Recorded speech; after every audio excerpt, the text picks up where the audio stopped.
This is English class for class 5 and the chapter is first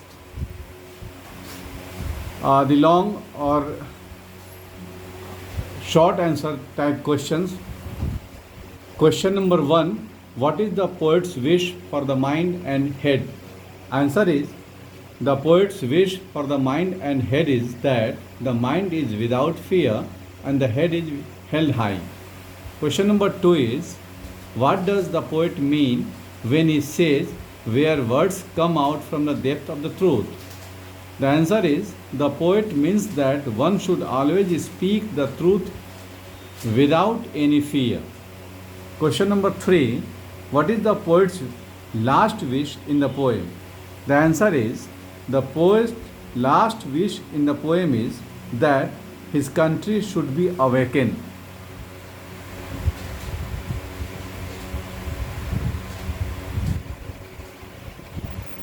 now lesson 2, Ashok learns A lesson. Ashok ने एक सबक सीखा। अशोक जो था वो मिडिल एज मैन था, प्रौढ़ व्यक्ति था। वो पुअर फैमिली में पैदा हुआ था।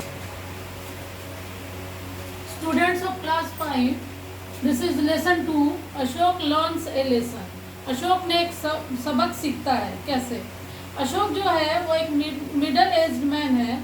ऑल्दो वो पुअर फैमिली में पैदा हुआ है, लेकिन उसके मम्मी पापा ने उसको बहुत अच्छी तरह से पाला पोसा है। उसके फादर की एक वेल्डिंग शॉप है। वेल्डिंग शॉप में वे 12 घंटे से ज़्यादा वर्क करते हैं ताकि अपनी फैमिली को एक कंफर्टेबल लाइफ दे सके, लेकिन फिर भी वो इतना नहीं कमा पाते हैं कि वो डिसेंट लाइफ दे।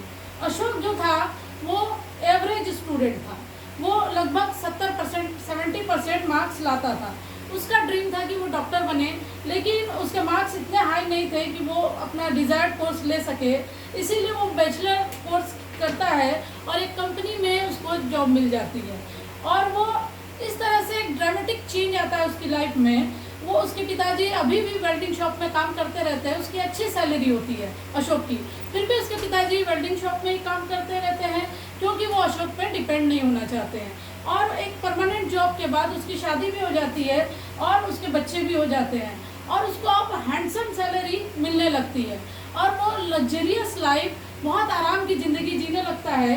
उसकी कंपनी ने उसे एक कार प्रोवाइड किया हुआ है, उसके बावजूद वो नया कार खरीद लेता है और बहुत से अननेसेसरी चीज़ों को बिना मतलब का वो खरीदते जाता है और एक्स्ट्रा वैगेंट लाइफ जीता है। वो 6-7 साल तक वो ऐसे ही लाइफ, खर्चीला लाइफ जीता है और बहुत खर्च करता है।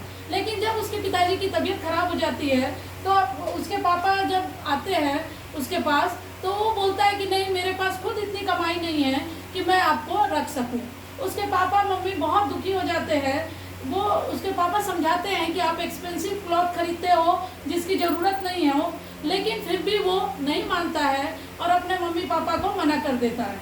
लेकिन एक दिन ऐसा होता है, एक हफ्ते के बाद वो एक दिन जाता रहता है ऑफिशियल टूर में। वहाँ उसको एक छोटा बच्चा मिलता है जो 10 साल का होता है। वो बच्चा वो टॉयज़ बेचता रहता है।